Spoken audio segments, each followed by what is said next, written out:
ఈరోజు ఆ mother of all లైస్లో ఉన్నటువంటి ముఖ్యమంత్రి గారు he has fathered the lying, he has become father of all lies. ఇంత అబద్ధాలా? ఈ అబద్ధాలు బహుశా ఈ దేశంలో కాంగ్రెస్ పార్టీ నాయకులకే అది వారికి పెట్టిన విద్య, వారి ప్యాటెంట్ వాళ్ళకే ఉండింది, వాళ్ళ ఒక కాపీ రైట్ కూడా వాళ్ళకే ఉండడం. ఎవరికి ఇవ్వకండి మీరు, మీ మెదడు చోరీ అవుతుంది. ఇదే ఇది. తర్వాత నేను అడుగుతాను, ఈ ఓటు చోరీ ఎవరు చేశారంటే, ఎవరు కొనుగోలు చేశారంటే? ముఖ్యమంత్రి కదా. ఓటుకు చోరీ కేసులో, ఓటుకు నోటు కేసులో ఆయన చేసింది ఓటు చోరీ కదా. మళ్ళీ మీరు ఈరోజు భారతీయ జనతా పార్టీ మీద అంటున్నారు. నేను బీఆర్ఎస్ పార్టీకు, కాంగ్రెస్ పార్టీకి, ఎంఐఎం పార్టీకి కూడా చెప్తున్నాను. ఒకవైపు మీరు బిఎల్ఏస్ పెట్టి, బిఎల్ఏ టూస్ పెట్టి ఈ ప్రక్రియలో మీరు చేసిన పార్టిసిపేట్ చేస్తూ మీ అధికారులని బిఎల్ఓస్గా పెట్టి భారతీయ జనతా పార్టీ మీద ఏ ఏడుపైతే ఏడుస్తున్నారో అది మీ పతనానికి అది నాంది. ఎప్పుడు కూడా సరే నాచిన ఆవే ఆంగన్ తేడాని హిందీలో సామెత ఉంది. నువ్వు ఎందుకు డ్యాన్స్ చేయలేకపోతే స్టేజ్ బాగాలేదన్నమాట. నువ్వు ఎందుకు ఓడిపోయినావు మమతాజీది అంటే ఎస్ఆర్ చేయబట్టి ఓడిపోయినాదంట ఆమె. మీరు ఓడిపోతున్నది ప్రజలు మిమ్మల్ని తిరస్కరిస్తున్నారు కాబట్టి ఓడిపోతున్నారు. తెలంగాణలో కూడా భారతీయ జనతా పార్టీ గెలుస్తుంది రాబోయే రోజుల్లో. అందుకే బీఆర్ఎస్, కాంగ్రెస్, ఎంఐఎం కలిసి మా మీద ఏడుపు ఏడుస్తున్నారు అనే విషయాన్ని నేను చెప్తున్నాను. They are crying on BJP because BJP is going to win. అందుకే అబద్ధాలు ప్రచారాలు చేస్తూ ఉన్నారు. నేను తెలంగాణ ప్రజలను కోరుతా ఉన్నాను, ఎస్ఐఆర్ ప్రక్రియలో దయచేసి మీరు అందరూ కూడా పాల్గొనండి. ఈ ఫామ్ ఏదో ఉన్నదో ఆ ఫామ్ బిఎల్ఓ దగ్గర మీరు డిమాండ్ చేసి తీసుకోండి. మీ ఇళ్లలో ఓట్లని నమోదు చేయించండి. ఎక్కడైనా షిఫ్టింగ్ అయితే వాళ్ళకు కూడా నమోదు చేసుకోమని చెప్పండి.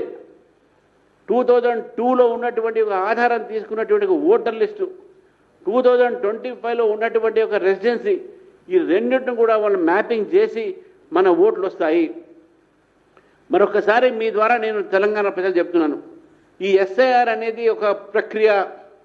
ఇది ప్రక్షాళనము, ఓటర్ లిస్ట్ ప్రక్షాళనము, cleaning of the voters list. ఇందులో ఎటువంటి ఒక భారతీయ జనతా పార్టీ కానీ, నరేంద్ర మోదీ గారు కానీ, కేంద్ర ప్రభుత్వం సంబంధం లేదు. ఇది ఎలక్షన్ కమిషన్ ఆఫ్ ఇండియా తీసుకువచ్చినటువంటి ఒక ప్రక్రియ. ఈ ప్రక్రియలో ప్రజాస్వామ్యాన్ని గౌరవించి అందరూ కూడా పాల్గొనాలి. మీ సిబ్బంది అవుతుందో నేను గవర్నమెంట్, స్టేట్ గవర్నమెంట్ వార్నింగ్ ఇస్తా ఉన్నాను. మీరు మీ యొక్క బిఎల్ఓస్ని, మీ యొక్క గవర్నమెంట్ ఎంప్లాయీస్ కాబట్టి వాళ్ళ మీద మీరు బెదిరించి ఈ ఎస్ఐఆర్ సరిగ్గా చేయనీయకపోతే, బీజేపీ ఓట్లు కూడా దాన్ని రానియకుండా చేసే ప్రయత్నం చేస్తే భారతీయ జనతా పార్టీ ఊరుకోదు అనే విషయాన్ని కూడా ఇద్దరికి బెదిరిస్తా ఉన్నాను. ఈయన BRS party also. BRS party బాధ ఏంది? ఎంఐఎం ఓటు తగ్గుతాయంట ఓటు సీట్లో. అరే తగ్గితే నీకేం బాధనే? అక్కడ దొంగ ఓట్లన్నీ పోతాయి. కాంగ్రెస్ కూడా అదే బాధ. అంటే ఆ దొంగ ఓట్లతో ఇప్పుడు గెలుస్తున్నారు వాళ్ళు. ఇక తెలంగాణలో దొంగ ఓట్లు ఉండవు. ఇక తెలంగాణలో రోహింగ్యా ఓట్లు ఉండవు, బంగ్లాదేశీ ఓట్లు ఉండవు, పాకిస్తానీ ఒక దొంగ ఓట్లు కూడా తెలంగాణలో ఉండవు. అది ఉండనియొద్దు అని కూడా ప్రభుత్వాన్ని కోరుతా ఉన్నాను. కాబట్టి ఎస్ఐఆర్ మీద దయచేసి ఈ రాజకీయ పార్టీలకు, ఎంఐఎంకు, కాంగ్రెస్కు, బీఆర్ఎస్ని కోరుతా ఉన్నాను, తప్పుడు ప్రచారాలు ప్రజలకు ఇవ్వకండి. ఈ ఓటు చోరీలు అనే పదాన్ని, సీట్ చోరీ అనే పదాన్ని మీరు చేసినటువంటి ఒక పని, మీరు చేసినటువంటి కార్యక్రమాలు అవి. కాబట్టి ఆ కార్యక్రమాన్ని మీ దగ్గరే ఉంచండి. ప్రజల మీద రుద్దే ప్రయత్నం చేయకండి. మీరు చేసే తప్పుడు పనులు మా మీద రుద్దకండి. దయచేసి ఎస్ఐఆర్లో కూడా అందరూ కూడా పాల్గొని మంచి ఒక అసలైనటువంటి ఓటర్ లిస్ట్ని తెలంగాణకు ఇద్దామని చెప్పేసి కూడా మీ అందరిని కోరుతూ మరి ధన్యవాదాలు చెప్తాను.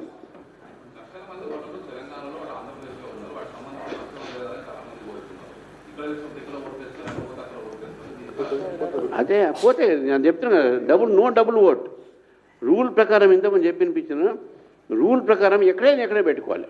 నేను ఇంకోటి చెప్తున్నా, హైదరాబాద్లో ఉన్న వాళ్ళందరూ కూడా హైదరాబాద్లో మీ ఓట్లు పెట్టుకోండి. ఎందుకంటే మీ అందరూ కూడా మీ ఓట్లు హైదరాబాద్ ఉన్నంత మాత్రాన మీ లబ్ధికి కానీ, ఆస్తులు కానీ ఏం నష్టం జరగదు. ఓటర్ లిస్ట్లో ఉన్నంత మాత్రాన బెనిఫిషరీస్ కానీ ప్రాపర్టీగా సంబంధం లేదు.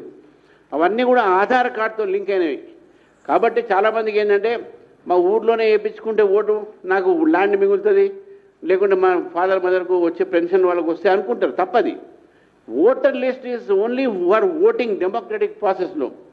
ఫర్ బెనిఫిషరీస్, బెనిఫిట్స్కు ఆధార్ లింక్డ్ అకౌంట్స్ అవుతున్నాయి, ఓన్లీ ఆధార్ కార్డ్. సో కాబట్టి మీరు ఎక్కడ ఉంటే అక్కడ ఓటు చేయించుకోండి.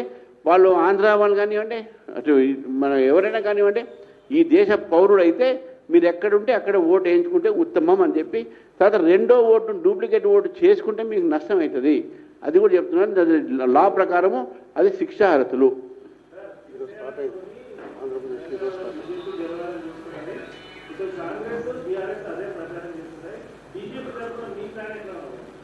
ప్లాన్ అనేది ఇప్పుడు ఇది ఒక ప్రక్రియ, మా ప్లానింగ్ ప్రకారం కాదు. బిఎల్ఓస్ ప్రభుత్వ అధికారులు వాళ్ళతోని మా బిఎల్ఏస్ పోతారు, మా ఏజెంట్లు పోతారు, మా ఏజెంట్లు వాళ్ళతో పోతారు. అక్కడ ఓటు ఉన్నదా లేదా అనేది కాంగ్రెస్ వాడు దాన్ని నిరాకరించలేరు, బీఆర్ఎస్ వాళ్ళు నిరాకరించలేదు, బీజేపీ కూడా నిరాకరించలేదు. బీజేపీ పోయి ఈ ఓటు తీసేయండి అంటే వాళ్ళ ఎంప్లాయీస్ మీ మనుషులండి, మీ దగ్గర పనిచేసేటోళ్ళు, మీ గవర్నమెంట్ ఎంప్లాయీసు. సరే మీ గవర్నమెంట్ ఎంప్లాయీస్ మీద మీకే నమ్మకం లేదు, వేరే మాట. వాళ్ళ కొద్దిగా పొద్దున పాపం బాధపడ్డాడు కదా నా మాట ఎవరు వినట్లేదని. కనీసం బిఎల్ఓస్ అయినా మీ మాట ఇంటర్వ్యూ చూసుకోండి, వినాలని మేము కోరుతున్నాం. ప్రజలకు మంచి జరుగుతుంది, మేలు జరుగుతుంది. Thank you.